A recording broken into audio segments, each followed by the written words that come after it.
السلام علیکم، میں 8ویں جماعت کی اردو کی ٹیچر آپ سے مخاطب ہوں۔ آج کے لیکچر میں ہم مضمون کریں گے۔ بچوں، مضمون کسی موضوع پر لکھے گئے جملوں کا مجموعہ ہوتا ہے۔ اس میں موضوع سے متعلق معلومات فراہم کی جاتی ہیں۔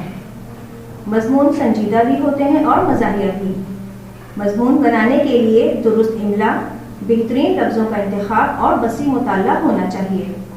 موضوع کے مطابق مضمون چھوٹے یا بڑے بھی ہوتے ہیں۔ عام طور پر مضمون میں پہلے ابتدائیہ ہوتا ہے، جس میں موضوع کا تعارف ہوتا ہے۔ اس کے بعد نفس مضمون ہوتا ہے، یعنی موضوع کا اصل مقصد بیان کیا جاتا ہے اور جاندار الفاظ کا استعمال اور موضوع کی بہتر عکاسی کی جاتی ہے۔ آخر میں اختتامیہ ہوتا ہے، یعنی موضوع کو سمیٹ کر اختتام کی جانب لایا جاتا ہے۔ مضمون کا عنوان ہے تندرستی ہزار نعمت ہے۔ انسانی جسم ہو بہو ایک مشین کی مانند ہے۔ اگر کسی مشین کا ایک پرزہ بیکار ہو جائے تو ساری مشین بیکار ہو جاتی ہے۔ اسی طرح ہمارے جسم کا کوئی حصہ خراب ہو جاتا ہے یا کوئی بیماری ہو جاتی ہے تو ہماری تندرستی برقرار نہیں رہتی اور آہستہ آہستہ ہماری صحت گرتی چلی جاتی ہے۔ تندرستی ایک بیش بہا دولت ہے۔ خوش قسمت ہیں وہ لوگ جو اس نعمت سے مالا مال ہیں۔ غریب آدمی اگر صحت مند ہے تو وہ اس کے لیے بہت بڑی دولت ہے۔ دولت مند آدمی کی صحت اگر درست نہیں تو اس کی دولت اور خوشحالی اسے کوئی فائدہ نہیں پہنچا سکتی۔ گویا تندرستی مال و دولت سے بھی افضل ہے۔ دین و دنیا میں کامیابی کے لیے جسمانی صحت اور روحانی صحت دونوں بہت ضروری ہیں۔ صحت کے بغیر دنیا کا کوئی بھی کام دل جمعی کے ساتھ ادا نہیں ہو سکتا، کیونکہ ہر کام کے لیے ذہنی اور جسمانی مشقت درکار ہوتی ہے۔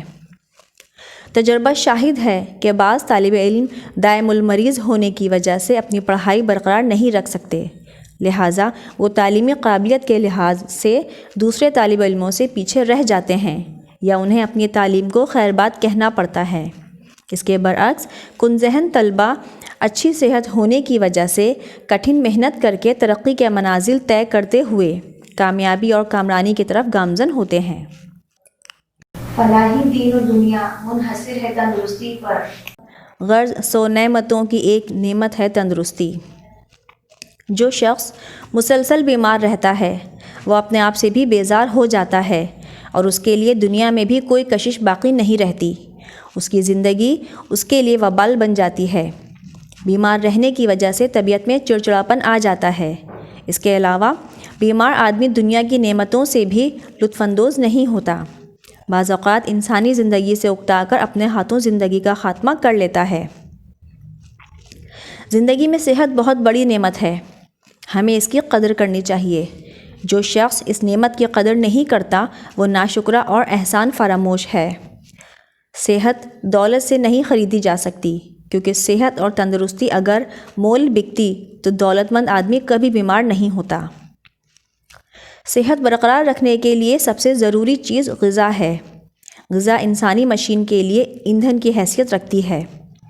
انسان کی اکثر بیماریاں خراب غذا کھانے سے پیدا ہوتی ہیں اور زیادہ کھانے سے بھی۔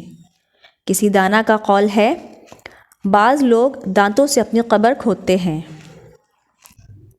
کام اور بہت زیادہ آرام بھی اچھی صحت کو برباد کر دیتا ہے۔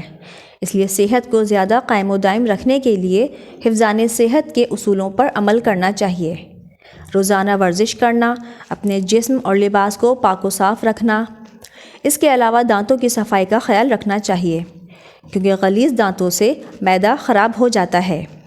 صحت کو برقرار رکھنے کے لیے سب سے اولیت پاکیزگی ہوگی تو اس کا کردار اور اس کا عمل سب اس کے دائرۂ اختیار میں ہوگا اور وہ جسمانی طور پر بھی اور روحانی طور پر بھی تندرست رہے گا۔ اگر انسان ان اصولوں پر عمل کرے گا تو وہ زندگی بھر صحت مند رہ سکتا ہے۔ بچوں، یہ مضمون آپ اپنی کلاس ورک کاپی میں لکھ کر آنے والے ہفتے کے دن اسکول میں جمع کروائیں۔ اگلے لیکچر تک کے لیے اللہ حافظ۔